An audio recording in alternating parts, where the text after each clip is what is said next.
Hello, Veloxis, and thank you for inviting me to join your national sales meeting.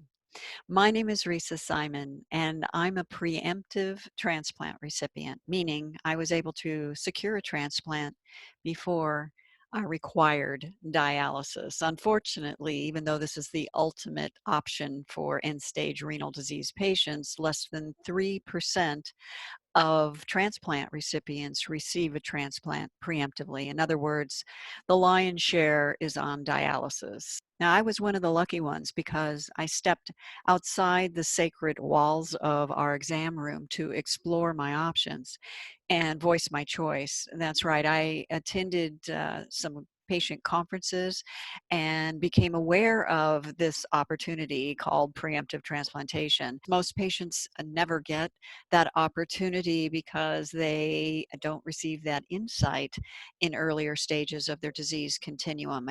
And as one of the lucky ones who received a transplant because I found a living kidney donor who was healthy enough and willing to test and donate a kidney to me so I could live my best and longest life. That process took time. This is not a ruby slipper type of thing. We can't just click our heels together and hope to find a living kidney donor. That's right. I had 5 potential donors that were disqualified before my ideal donor appeared. And the process took a while. It was close to 2 years, and it can take a lot longer for some and maybe shorter for others if they have living kidney donors standing in line, which most of us don't. Most of us have to do the due diligence of sharing our stories, increasing awareness, and potentially inspiring others to learn more and perhaps wanting to do more. And that's what occurred for me. Post-transplant, there's also additional information that we as patients aren't aware of. Of course, we're told, keep ourselves out of harm's way, take our immunosuppressive drugs, and make sure that our trough levels are maintained with the tacro.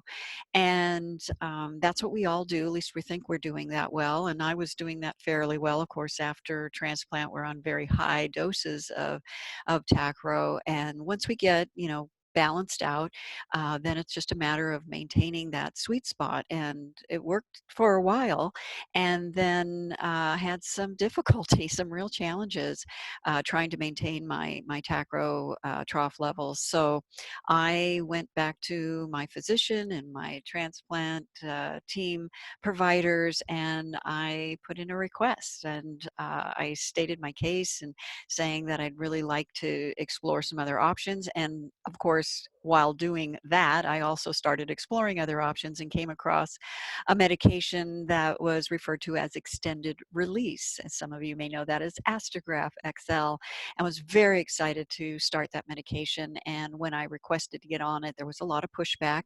The pushback was, hey, we don't have anybody in our transplant center that's on this medication, and so we feel a little uneasy putting you on it. But I was diligent. I continued to present my ask, and I also presented a promise to do whatever they wanted and whatever they needed from me. If I needed to take labs twice a day or twice a week, whatever they felt more comfortable doing, I was willing to do that. And lo and behold, they allowed me, they gave me the green light and the prescription, and I got on to Astra Graph, and it was terrific at first. Although I had to increase my dose of Tacro to get into the sweet spot of extended release Astra Graph, it was working pretty well for a while, and then all of a sudden I had this similar problems where my trough levels were unpredictable. And I said, well, this is probably the best that we're going to be doing on this med. And then big surprises came. Bigger surprises, I should say, that when I should have been at between 5 and 6, maybe 7 max, I was at 10, 11, and 12. And that was after reducing my dose on Astrograph. It was like, okay, the levels are getting high. Let me reduce my dose again. And after reducing it a couple times, it continued to climb, and that made absolutely no sense to anyone. Of course, I brought it back to my care providers, and I just made another ploy to request a change. I discovered Invarsus XR, and I thought, oh my goodness, when I was reading about Invarsus, I thought, boy, I thought Astrograph was excellent. And of course, now I'm having problems with it. I'm going to see if my care providers would allow me to explore what life on Invarsys XR would be. So I went back and I made the ask. I presented my case, and it was a compelling case because you can't reduce dose and then reduce dose and then reduce dose and have your trough levels increase and increase and increase to dangerous levels of harming the kidney. So as I said, I presented the case, and it took a little doing. It took some conversations with the PharmD at the transplant center, my outside nephrologist, and the head of the nephrology group practice that I was in outside the transplant center.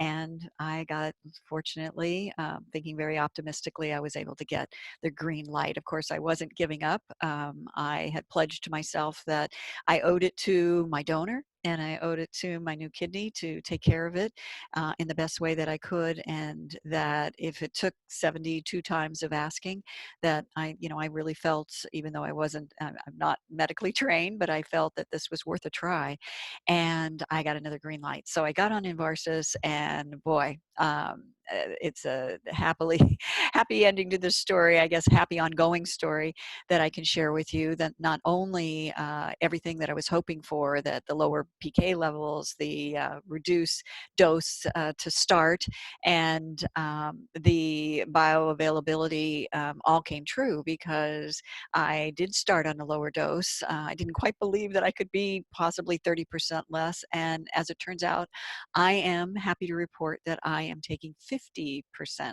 less than I was on Astra Graph. 50% less dose. I'm 1.5 milligrams a day, once daily, which I absolutely love because I don't take any medications at night.